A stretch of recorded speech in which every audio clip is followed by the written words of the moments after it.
is our Dharma? What is our quest?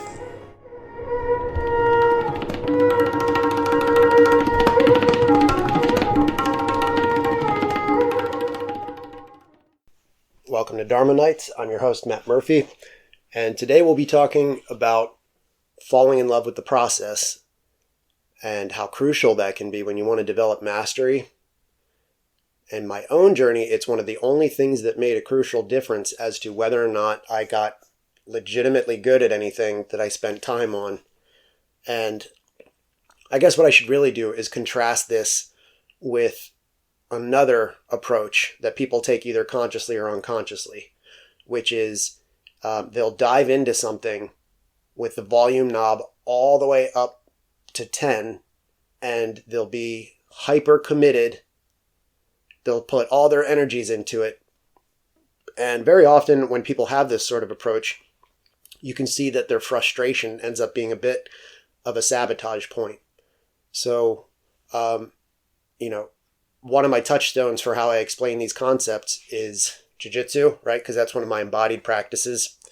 And I've touched on this in some of my episodes, but I don't think I've really magnified in its entirety, like this idea as an approach. And not even just as an approach to mastery, but in a certain sense, like a way to get through life, right? So if I rewind and I talk about my jiu-jitsu experience, I can sum it up in at least two major chunks, okay? That first major chunk would be when I was like 14 to 19, and that's when my older brother basically grabbed me by the scruff of the neck and threw me into a jiu-jitsu environment. And I was not an athlete of any kind. That's not the kind of stuff I was into. I didn't, like when I was a little kid, I used to enjoy playing soccer and like football in the yard with some buddies and stuff. Maybe some like basketball in front of our houses. But in terms of like organized team sports and really being serious about it, not so much my forte, right? So I didn't really have like a lot of athletic gifts going into it.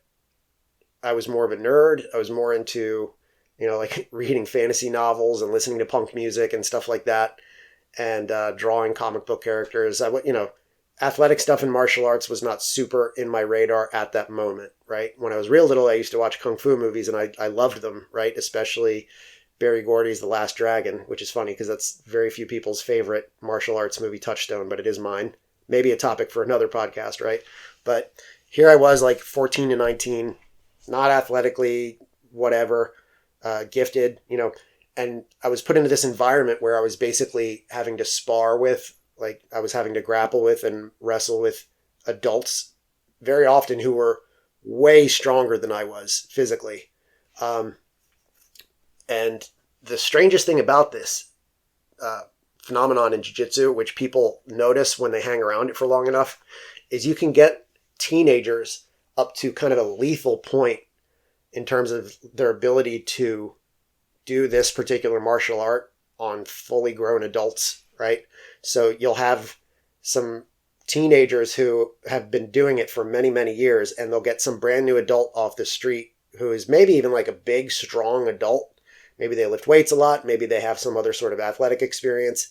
And all of a sudden, a little teenager is climbing up on their neck and choking them out. And they have a lot of cognitive dissonance where they have to kind of unpack that and say, well, wait a minute, what just happened there?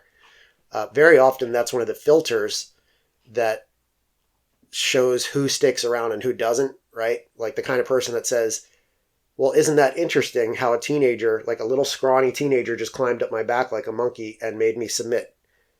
Wouldn't I like to know how to do that? Versus people who would look at that and say, like some part of their ego would just not accept it and they would just never come back because they wouldn't want to confront that experience again. My first jiu-jitsu journey was like that, where for the first year or two, like I just didn't, I was getting beat up by everyone. I wasn't even good for a small teenager, right? But by the time I was like 17, 18, 19, suddenly I was getting pretty good. And I was able to like competitively tap out a lot of adults who were much bigger and stronger than me, and who even had a lot of time on the mats, right? I had a particular set of moves that I was pretty good at and some others that I wasn't really great at. And for a while there, I got used to that sense of like accomplishment and power and whatever else, where I was able to do this asymmetrically powerful thing to much bigger and stronger adults.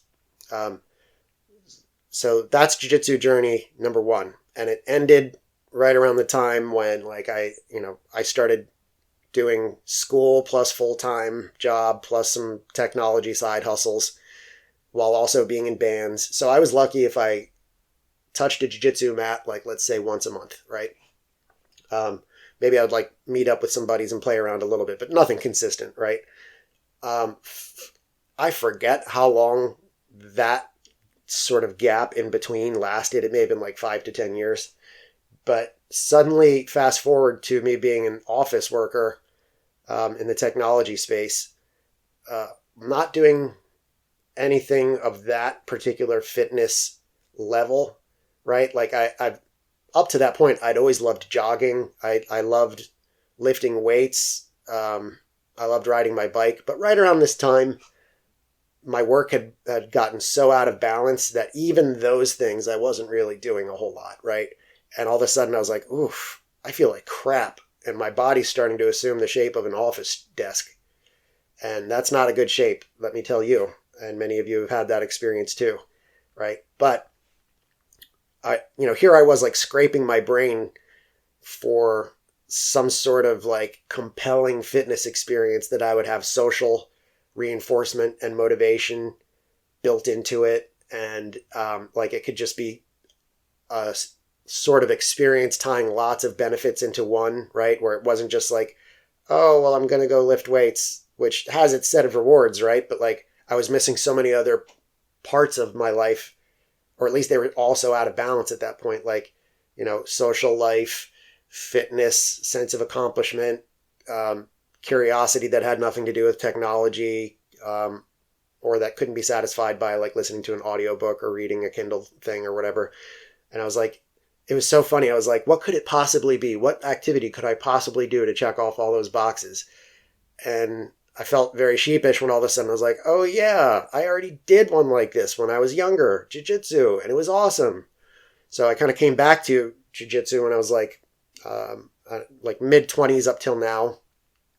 And it was very different when I came back because I'd been out of the loop for so long that my body had completely changed. On the one hand, I got more adult bone density, but on the other hand, at this particular time, I was very out of athletic practice of any kind. So I was real out of shape. And I forgot so much of what I knew. And the things that I did know and that I was good at was more appropriate for the teenage body type that I had at that time, where I was more flexible. I was thinner. I had much stronger lower body, really developed legs because when I was doing that jiu-jitsu and also playing around in the wrestling room and occasionally going to judo dojos when I was a teenager, right? That was a very different time. And I was also riding my bike a lot. So I had these huge overdeveloped legs, underdeveloped upper body. So when I even came back as an adult, I had to those same things that were suitable for that body type. They didn't really work as well. All of a sudden I had to relearn a bunch of stuff, and it was harsh because I had to go through that journey all over again, where there were people in the room who were able to kind of beat me up a little bit, right? Or beat me up a lot bit. And a lot of these people were people I had more mat time under my belt then. But again, it was in such a different part of my life, and I was I had to reincorporate it. So it was almost in a lot of ways I had to start from scratch. But I had that extra cognitive dissonance of, well, wait a minute, I remember being good at jiu-jitsu. Why am I not good at jiu-jitsu now, right? And all these people in the room were younger guys who didn't really have a lot of professional or romantic commitments in their life at that moment. So they could just train as often as they wanted, as hard as they wanted. And, one or two of them were even competing at the highest level, for world tournament level, they were blue belt world tournament guys. I was around a few of them, and they were at a very high level of intensity and commitment very frequently. Whereas I had to, since I did have all those other obligations, and or I guess you could also say because I didn't choose to reshape my priorities in that way.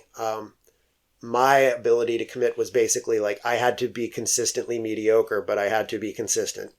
So my own consistent mediocrity at that time ended up looking like attending as many of the actual classes as I could, but also once I got a key to the dojo, because I was like a trusted person who'd been around long enough and also kind of experienced guy, and also like skewing a little bit older than some of the other people in the room, I was one of the guys that got a key. So I could like help open and I could help do these things. And, you know, it worked out for the professor at that time. And it definitely worked out for me in terms of like my ability to get extra work in. So those same guys that were kind of beating me up real bad, I actually partnered up with them. And I was like, hey, let's do some, you know, they were trying to get extra mat time in because they needed extra practice, like, you know, because they were competing at such a high level. And my only job was to show up to that and be mediocre, but to do it consistently. So my goals were not the same as theirs. They weren't as ambitious as theirs. I literally just had to commit to a process. And my commitment to a process over time ended up making me stick around a lot longer than pretty much everyone to the right and left of me. And also, at the end of the day, in retrospect, like, I ended up, you know, I don't mean this disrespectfully to the people that I was with, but so many of them have like fallen out of jiu-jitsu or quit or whatever that I ended up outlasting them. And like, since I stuck around, my skills just got better and better and better and better. Right. But if I had had an overly goal-oriented mentality, which I did actually on and off early on, and I would experience a lot of frustration with that. And it made me consider whether or not I wanted to stick around. And, you know, but if I had framed my goals too aggressively, like I'm going to be a world champion and blah, blah, like, even though I didn't really have the ability to do what it took to get there, right, I would have been just running into a wall over and over and over again. And that would have been, you know, for the time that I actually kind of was doing something that short-sighted in terms of framing my goals as appropriate to where I was, it was basically me bashing my head into a wall over and over again without benefiting or learning from it. But eventually, because I framed my intention as a process instead, all those things kind of came into place. I stopped worrying about my performance and how good I was and all these sorts of things, and I just sort of let a lot of it happen. But I let it happen according to a process. So long as I was consistent in the way I was showing up, the rest just followed naturally. So I framed this introduction to this podcast episode as, you know, like an approach that ended up working for me for something that was very long term, right? I'm not talking about like a short term thing. This is a very long term process. But it's a long term process that yielded mastery. And in this intro, I kind of left it hanging like, hey, maybe this should be not just an approach for one particular thing, but also an approach for life. So many of us find ourselves in positions in our life journey where we are not the best person in the room for something. And even in terms of like a competitive marketplace, that can make a difference as to whether or not like we are getting work, or we are winning business, or we're getting food on our plate as opposed to somebody else, right? The world's a competitive place in a lot of ways. There's not necessarily a seat for everyone at every table.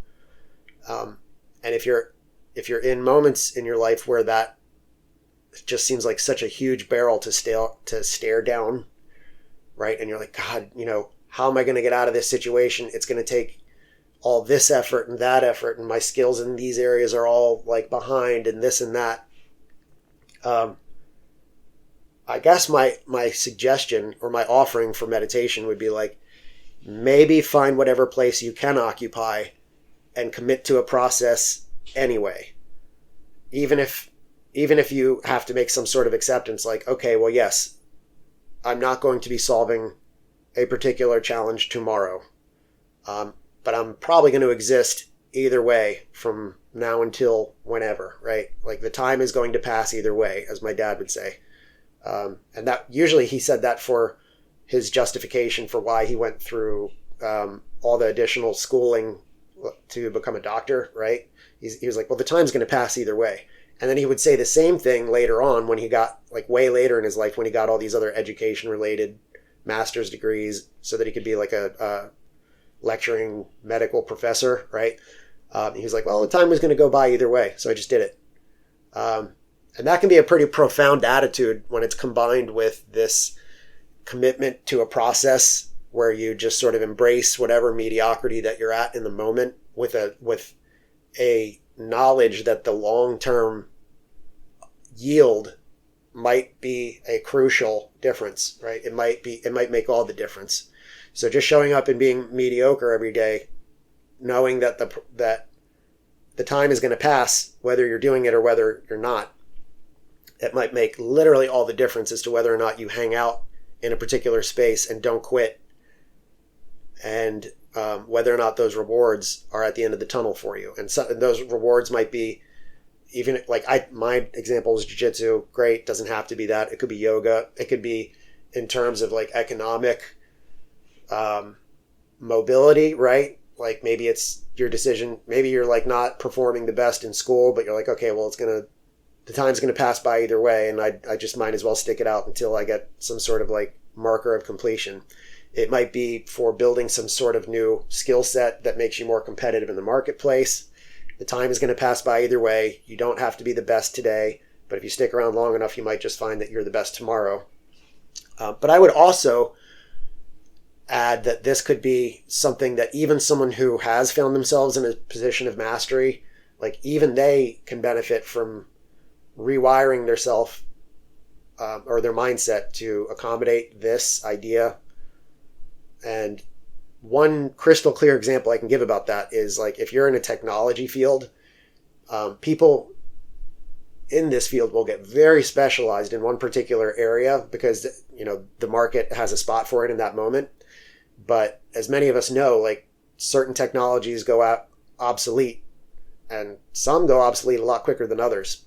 So a technologist who specializes in one area might, or you could even argue like over specializes in one area, might have a lot of short-term business opportunities or employment opportunities that they are able to create based on that particular like mastery or that particular over specialization. But if you hang around in those fields long enough, you see that people have to sort of passively be mediocre in other technology areas too, at least part-time, where they have just enough of a foothold in it where if suddenly there is a demand for something like that, they can fulfill that demand, even if they're not like number one, A+, the best. But that basic level competency will give them enough of a foothold where they can expand. And it can be the wedge within which they are able to just like get their foot in the door and at least grow their competency from there. But like that's the thing that got them to win the spot in the first place, right? So you see this a lot in technology where people they won't even have like a specific goal in mind when they're learning a new technological area. They're just like, they kind of have to adopt an attitude that they're just playing with it. Like, oh, well, I'm just playing with this. Specific goals are not always necessarily the mindset, but the technology space being what it is and the way it changes, like that playful experimentation, like pretty reliably leads to new opportunities, or at least the ability to grab those new opportunities if one wanted to.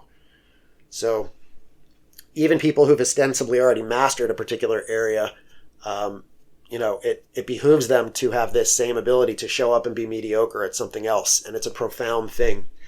And in many ways, it can make kind of a 1 or 0 difference in as to the long-term survival, right, of a particular person or a particular player in an environment. So you can take this attitude and make it like much more expansive towards life in general and not just one domain of your life.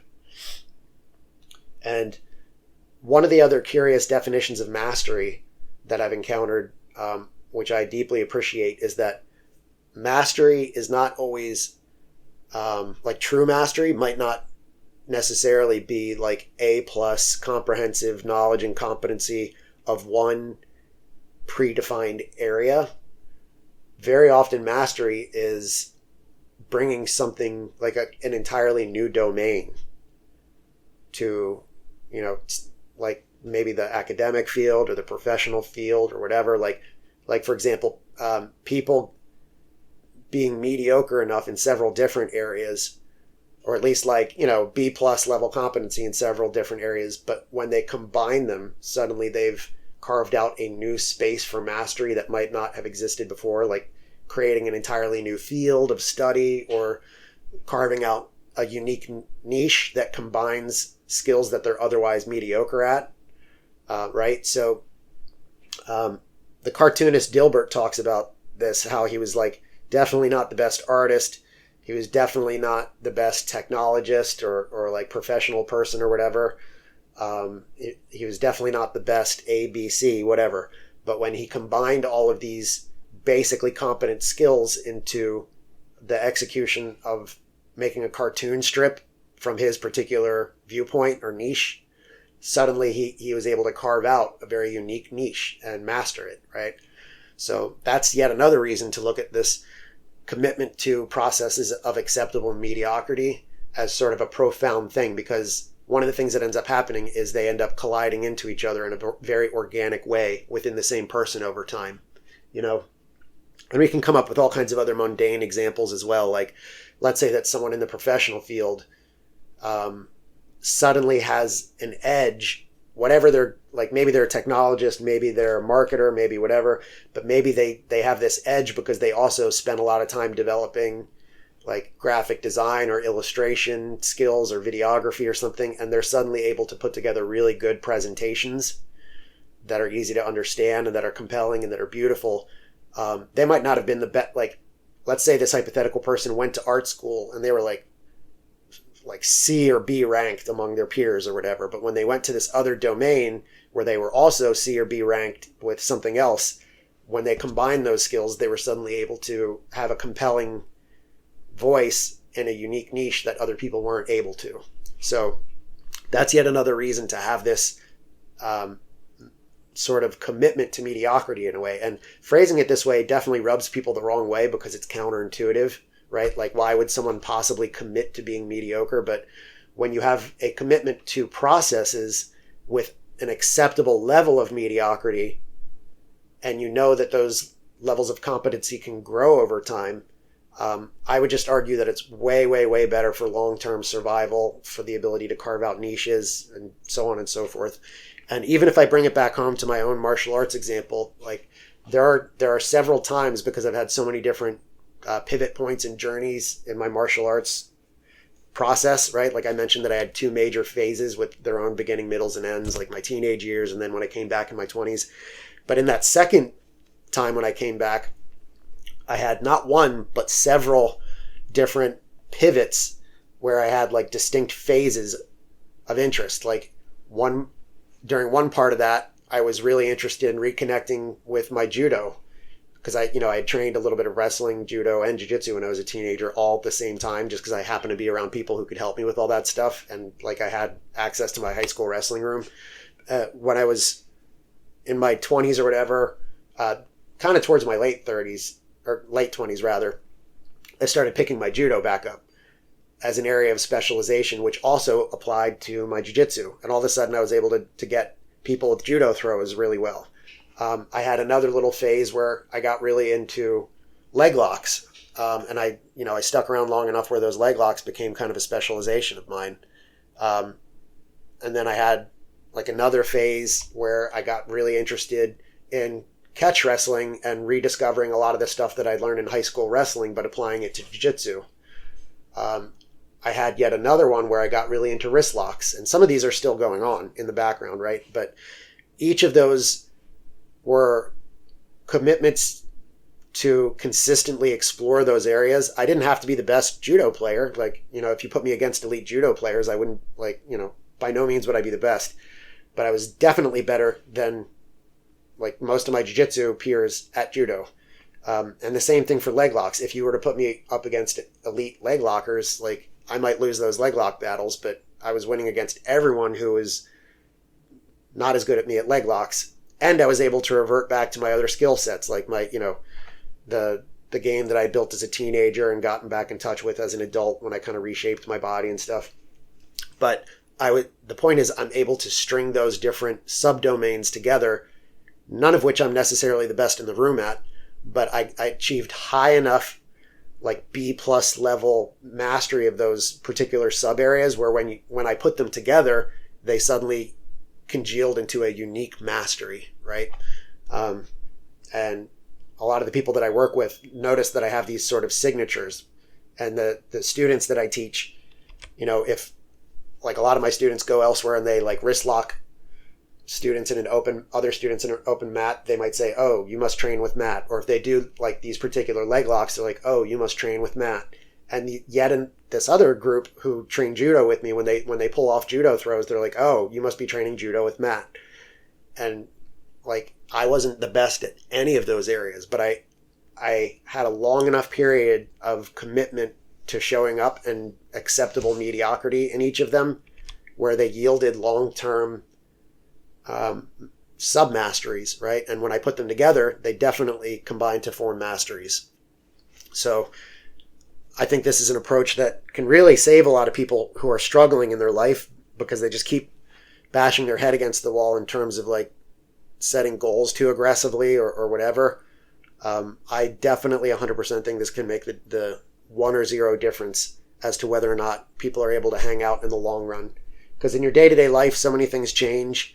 Things are so different from one day to 1 week to 1 month to 1 year. But if you keep at least these like small areas of consistency, they can end up being an anchor. And even as the rest of your life gets chaotic, like this anchored process can end up really bailing you out of just becoming like a little leaf floating in the wind in a lot of ways.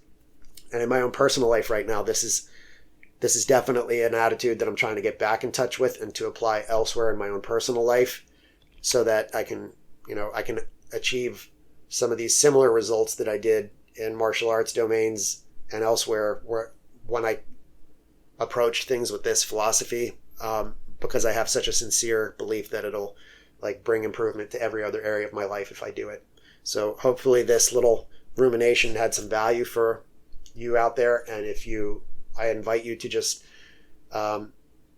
there's a sticker that floats around in the jiu-jitsu world called "Embrace the Suck," meaning you have to just like embrace however much you suck on a day-to-day basis with the idea that you'll get better. So I will close this podcast episode by inviting you all to embrace the suck.